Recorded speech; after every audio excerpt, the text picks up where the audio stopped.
a man aimed his sniper rifle at an enemy soldier who was fixing an electrical line. Suddenly, a loud clap of thunder echoed in the sky. The man used the thunder as cover and quickly pulled the trigger. The bullet hit the soldier's safety rope, and the man fell from the pole to the ground. The officer nearby saw this and looked confused. He thought the soldier had been struck by lightning. He had no idea it was an assassination attempt. As the officer stepped closer to check, the sniper noticed a broken power line sparking with electricity. He also saw the fuel tank of a car and immediately thought of a plan. When thunder struck again, he fired at the fuel tank. A small hole appeared, but the officer didn't notice. Gasoline started leaking and slowly spread toward the sparking wire. Just as the officer turned around, he spotted the gasoline flowing toward the power line. The sniper fired again during the thunder.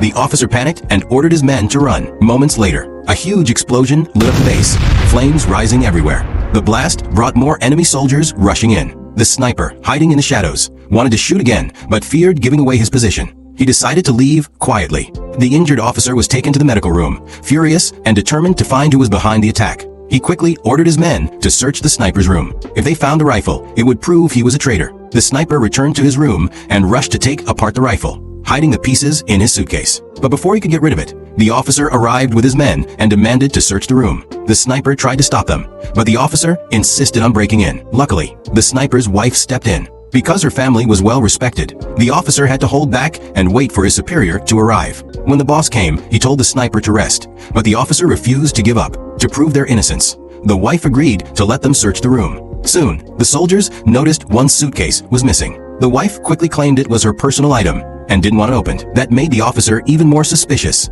and he insisted. With no choice left, the wife allowed it to be opened. The sniper grew tense. That suitcase had the rifle, and if they found it, he was finished. He was ready to fight if exposed. But when the case was opened, it only had ordinary clothes. Then, the soldiers discovered a hidden compartment at the bottom. The officer thought he had found proof, but instead, it was full of cash and 3 gold bars. The sniper sighed in relief. The boss looked embarrassed and ordered the officer to apologize to the wife. After that, they all left.